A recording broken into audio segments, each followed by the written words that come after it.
동남아 동부 여러분 반갑습니다.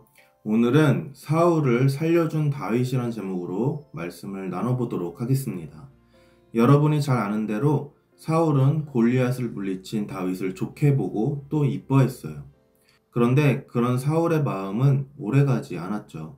왜냐하면 전쟁에서 승리하고 돌아오는 길에서 다윗을 환영하는 사람들이 불렀던 노랫소리 때문이었어요. 사울이 죽인 자는 천천히요, 다윗은 암만이로다. 다윗을 찬양하는 소리를 듣고 불쾌해진 사울은 다윗을 이대로 살려둔다면 언젠가 자신이 가진 왕의 자리를 빼앗길지도 모른다고 생각하여 다윗을 죽이기로 마음을 먹었습니다. 그리고 다윗을 죽이기 위한 사울의 추격이 시작되었어요. 그러던 어느 날 쫓고 쫓기는 숨막히는 날들을 끝낼 기회가 다윗에게 찾아오게 됩니다. 어떤 일이 있었을까요? 함께 영상을 먼저 보도록 하겠습니다. 사울이 다윗을 질투하며 미워했어요. 그래서 다윗을 죽이려고 했어요.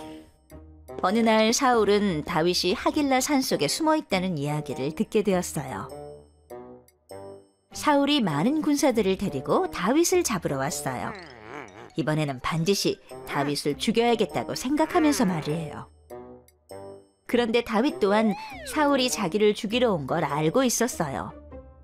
몰래 사울의 진으로 찾아간 다윗은 사울과 군인들이 모두 자고 있는 것을 보았어요. 사울이 또 나를 죽이려고 이곳까지 왔구나. 다윗이 아비새를 데리고 다시 사울에게로 갔는데 그때까지도 사울은 창을 바닥에 꽂아놓고는 자고 있었어요. 사울이 자고 있는 것을 보고 아비새가 말했어요. 하나님께서 오늘 이 원수를 당신의 손에 넘기셨습니다. 그러니 제가 창으로 사울을 찔러서 죽여도 된다고 허락해 주십시오. 아비새의 말대로 마음만 먹으면 사울을 죽일 수 있는 상황이었어요. 하지만 다윗은 자기를 몇 번이나 죽이려 했던 사울을 죽이지 않았어요. 안 된다. 누구든지 주님께서 기름 부어 세우신 자를 죽이면 벌을 받는다. 사울이 죽을 날이 되어서 죽든지 전쟁에 나갔다가 죽든지 하나님께서 사울을 죽이실 것이다. 우리가 그를 죽여서는 안 된다. 사울과 군대는 여전히 쿨쿨 자고 있었지만 다윗은 하나님께서 기름 부으신 사울을 죽이지 않고 사울의 진에서 창과 물병만 가지고 떠났어요. 그리고는 멀리 건너편의 산꼭대기로 올라갔어요. 아브넬은 대답하여라! 아브넬은 다윗인지 모르고 화를 내며 대답했어요. 너는 누군데 감히 왕을 부르느냐? 너는 이스라엘의 용사인데도 왕을 잘 보호하지 않았다. 백성 가운데 한 사람이 너의 왕을 해치려고 이미 들어갔었다.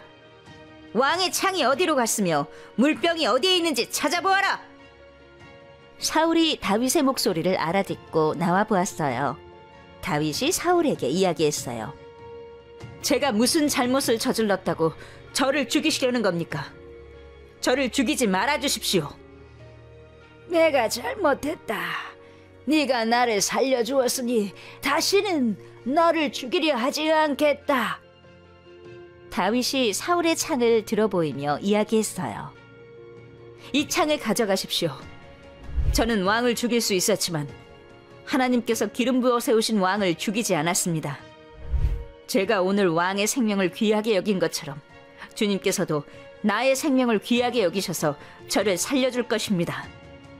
다윗은 하나님께서 사울을 벌하실 것을 믿었어요. 그래서 하나님께서 기름 부으신 왕을 죽이는 죄를 짓지 않을 수 있었어요.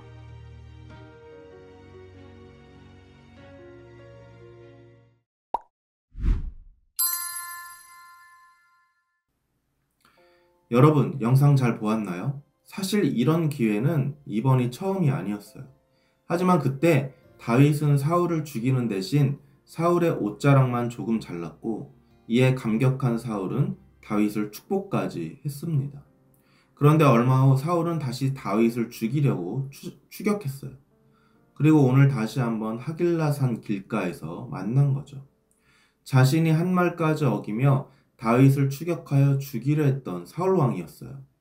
그런데도 다윗은 사울 왕을 또다시 살려 주었습니다. 다윗은 복수하고 싶은 마음이 없었던 것일까요? 다윗의 부하였던 아비새가 용기를 내어 사울을 죽이겠다고 하는데 다윗은 왜 말렸을까요? 다윗은 하나님께 기름 부음을 받은 왕이었던 사울의 권위와 또 지위를 존중했습니다. 사울을 죽일 충분한 이유가 있었지만 다윗이 사울을 죽이지 않은 것은 그것이 하나님의 뜻임을 알았기 때문이었어요. 다윗은 하나님께 충성하는 사람으로서 하나님의 말씀의 권위를 인정하고 그 말씀에 순종하는 사람이었습니다. 이러한 다윗의 순종과 충성이 사울을 죽이지 않겠다는 결정으로 이어진 것이고 다윗은 잔인한 사울의 추격을 피해 여기저기 숨어다니며 고생했죠. 만약 다윗이 자신이 당장 당하고 있는 고생을 면하기 위해 사울을 죽였다면 어떻게 되었을까요? 멋있게 복수해버리면 아주 달콤했겠죠. 날 괴롭힌 사람을 따끔하게 혼내주었다고 생각해보세요. 얼마나 달콤할까요? 그러나 그 기쁨과 달콤함은 아주 잠깐이에요. 다윗은 하나님이 사울을 아직 벌하지 않으셨기 때문에 하나님보다 앞서고 싶지 않았어요.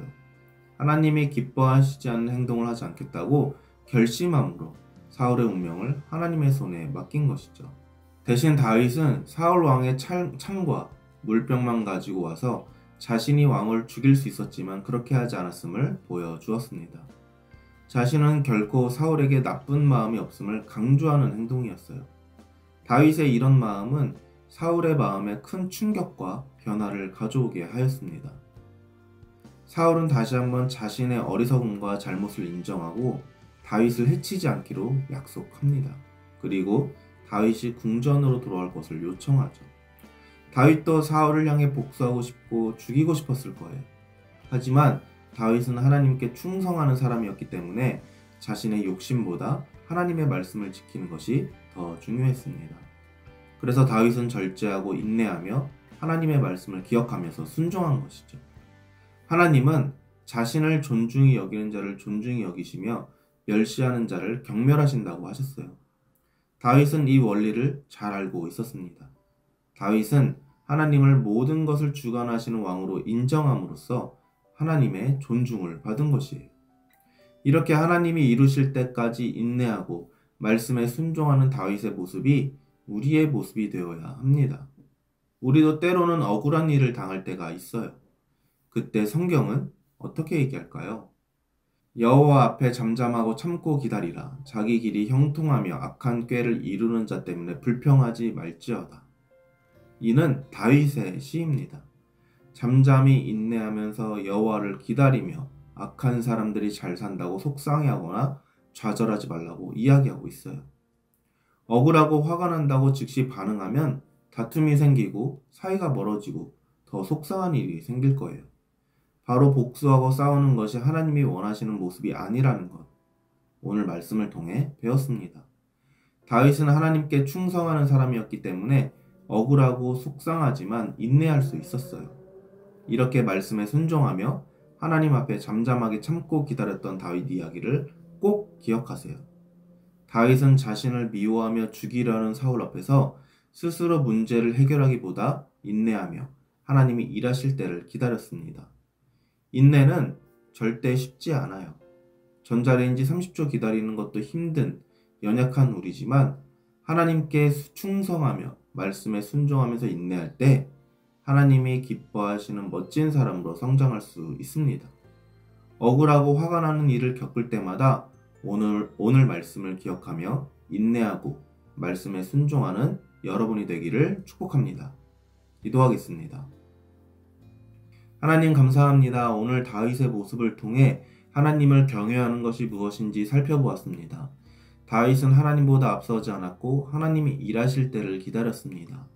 다윗처럼 하나님께 모든 문제를 맡기고 하나님 보시기에 합한 신앙인이 되게 해주세요.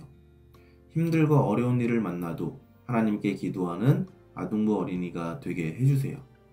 함께 하심에 감사드리며 예수님의 이름으로 기도합니다. 아멘.